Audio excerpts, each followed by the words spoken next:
on the support pick. Jinair will go with the Nico in this spot, so we'll see which lane the Nico's going into. Your first thought is going to be top. Definitely is about the little things sometimes. And now Malrang returning for a follow-up gank here. But here's Klid again. We'll be able to get that knock-up onto Khan, and there's the big root. First blood will come in for Jinair. 2 times SKT and Jinair. Gank of the time here, of the game, I should say. But Malrang is here again for the counter gank. In comes Klid. Let's see if they can turn this one around, though. A lot of damage already coming out. And take a look at that. Vada's already down as Malrang just there to help out. But now we got Grace up against Faker once again. A lot of damage coming in. Faker looking for it, but has to... Sung about by the SKT fans at MSI. Had a pretty poor tournament by his standards after a pretty good spring season, I would say, overall. A bit of a misjudgment there. Grace goes in. Oh, he's got Malrang here too, and now Faker's low. Trying to make it work, but Grace already had that ultimate. Malrang even going to be able to pick up the kill, but competition. So Jinair gonna just hop on over, take Cloud Drake. As they should. Not much that SKT can do, and they're gonna be... Remember the patience on the Rift Tower, it's pretty long, so it's still leashed. Still leashed here. It's gonna come down to a smite fight. Getting pretty low. Nobody wants to make that first move, but now Jinair coming on in. It looks like the Rift Herald going SKT, but Nico flashing in. Vada's gonna be the first one to go down.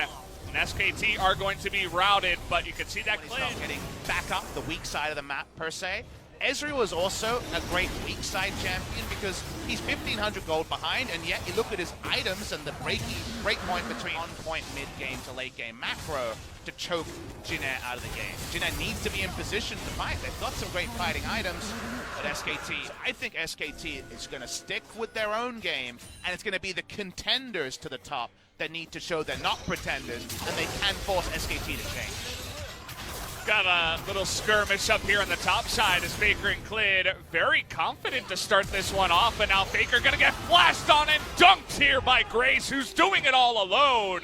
Malrang just for moral support so far. Their Baron start. Unpredictable Valdez. Jinair have tripped up in their execution in this part of the game many times. And this is what happens when you're just kinda twiddling your thumbs in the enemy jungle. What's going on here? Now you lose the Nautilus, but actually Klid gonna take an immense amount of damage. Great teleport into the back line, but Zaya, look at that assassin getting on top of her. She is gonna stay alive though, and Mada's gonna go down, make that 3 now for SKT who have gone down. Faker has to flash away, but Malrang's getting in there. He's gonna pick up the double kill, and Jinair somehow is going to win this one and go to the Baron. The TP play works this time, Valdez. The difference now is the meta has enough engaged. They do find the kills. They do make SKT accountable when they teleport, and this will be Baron, Jinair GreenWings. Nothing that Khan can do. Doing good damage. The rest of the team winning in a fight that they were ahead in, and, well, Jinair come ahead. Somewhere around the world, G2 and their prep for their LCK game are sweating right now. They don't know why. Yeah. We know why. This Jinair is looking pretty good, Valdez, and we know they're coming. I mean, it's, you know, if you can beat the international champions, then obviously you're a pretty good team, right? Jinair. Let's see if they can actually do it here. As Grace stays alive forever with that aftershock, but it is not going to be enough as he does go down. Malrang now trying to get away from this one, as now Linderong's looking to be the big boss here up against Khan. Look at those Baron minions getting on that Guardian Angel, and you can see True Barrage already comes out here. They know it's happening, but can SKT do anything?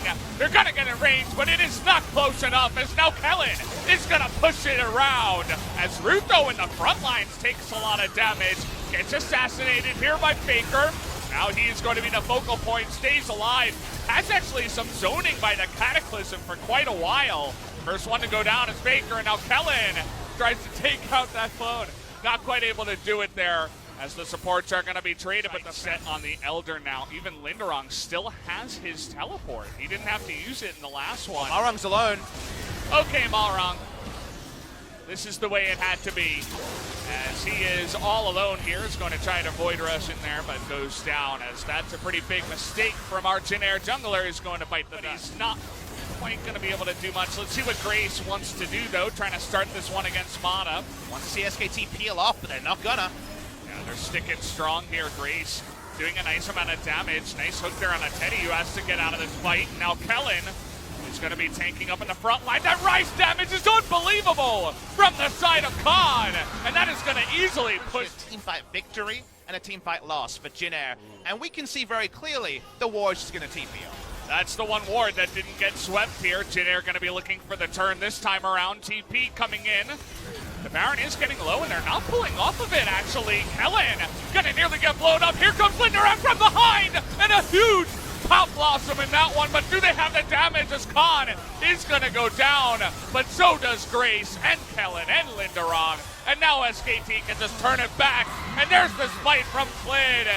Teddy's staying alive in this one the entire time, and it looks like the rest of Jin Air are just gonna be hunted down in their jungle. 5v5 ends up being exactly what SKT needed. Root had to flash over the back of the pit. It meant that even though the Nico hit everyone, there was no damage behind it. SKT take them. Let's see if they continue pushing with the Baron. It looks like they are going to, especially this late in the game. Balrog coming on in. He's going to Void Rush, trying to take out Glyn here. Nearly able to do it on the backside, but you can see Kellen's going to go down. The GA as well is going to be popped. The push will continue. TP coming on in as Linderang and Grace desperately trying to stop the siege that is their base right now.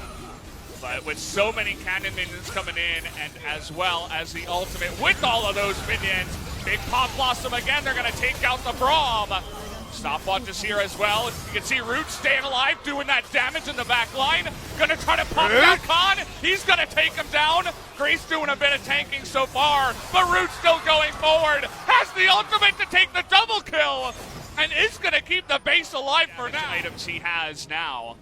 Not the most tanky as, okay, Jin Air gonna be confident to just go for it. We had a ping on the Nexus from the side of SKT. Remember, they have Realm Warp. G2's done it many times, Valdez. They're going for this. Here we go, the SKT train trying to get going. As in goes Teddy, Faker, and Khan, Amada, and the rest of them trying to stop them. Here's the Realm Warp, everybody trying to get in range. As Faker gonna ultimate his way to the side, but Linderang trying to stop them here, but it's not enough as Teddy, Khan, and Faker make their way in with the Realm Warp and take game number one. From